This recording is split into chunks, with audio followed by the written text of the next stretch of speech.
السلام علیکم ورحمۃ اللہ وبرکاتہ۔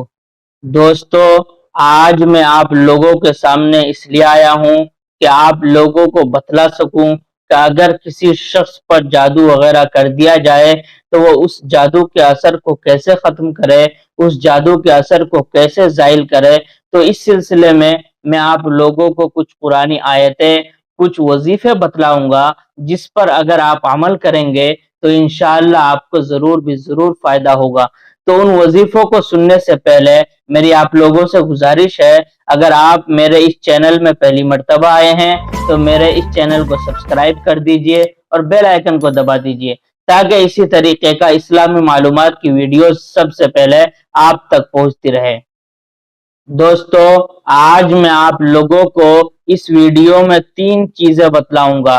نمبر 1، اگر کسی شخص پر جادو کر دیا گیا ہے، وہ اس جادو کے اثر کو کیسے ختم کرے، اس کو کیسے زائل کرے، اس پر بات کروں گا۔ اور دوسرے نمبر پر بات کروں گا کہ اگر کسی شخص پر جادو نہیں کیا گیا ہے، لیکن اگر وہ چاہتا ہے کہ اس پر جادو نہ ہو، اس پر جادو اگر کوئی کرے تو اس کا اثر اس پر رونما نہ ہو، اس پر ظاہر نہ ہو، تو وہ اس سے کیسے بچ سکے، اس پر بھی بات کروں گا۔ اور نمبر 3 پر بات کروں گا کہ اگر کسی شخص پر کوئی شخص جادو کر دے، کیا جادو کا اثر ظاہر ہوتا ہے؟ تو ان 3 چیزوں پر آج میں بات کروں گا۔ تو سب سے پہلا، اگر کسی شخص پر جادو کر دیا گیا ہے تو وہ اس جادو کے اثر کو کیسے ختم کرے؟ تو سب سے پہلا کام وہ یہ کرے کہ وہ ایسے عامل کے پاس جائے جو دیندار ہو، متقی ہو، پرہیزگار ہو، جو شریعت پر چلنے والا ہو، اس کے پاس جائے اور اس سے اپنا علاج و معالجہ کرے، اپنی پریشانی بتلائے، اور جو وہ علاج تجویز کرے اس پر وہ عمل پیرا ہو۔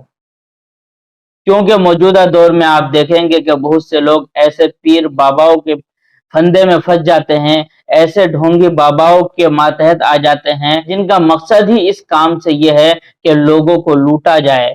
تو ایسے لوگوں سے بچے اور دیندار، متقی، پرہیزگار لوگوں کے پاس جائے اور وہ ان سے اپنا علاج و معالجہ کروائے۔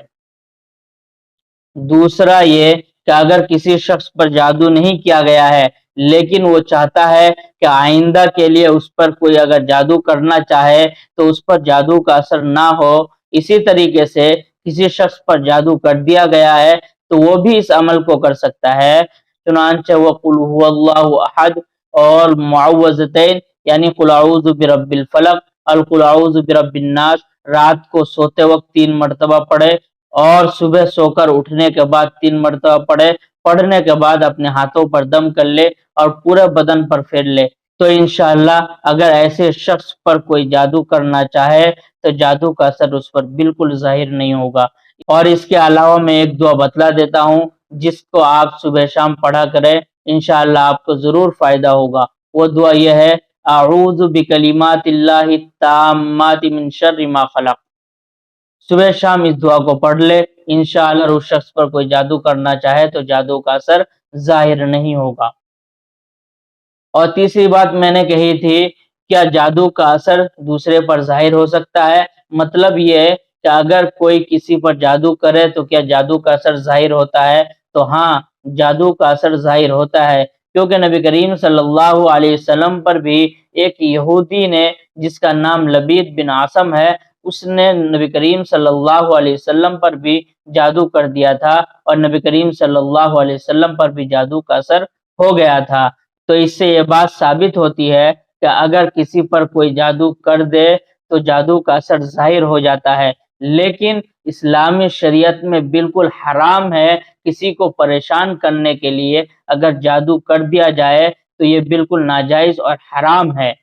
اس لیے ہمیں چاہیے کہ ہم ہو یا ہمارے علاوہ کوئی بھی ہمارے ملنے جلنے والے ہو، اگر وہ ایسے اعمال کسی دوسرے سے کرواتے ہیں یا خود کرتے ہیں، وہ اللہ سے توبہ کرے، اللہ تبارک و تعالی سے معافی مانگے اور آئندہ کے لیے عہد کرے کہ انشاءاللہ وہ ایسے کام کو نہیں کریں گے۔ تو دوستو، آج کی ویڈیو میں انہی چند باتوں پر ختم کرتا ہوں۔ انشاءاللہ اگلا ویڈیو لے کر ہم 2 ایک دن میں حاضر ہوں گے۔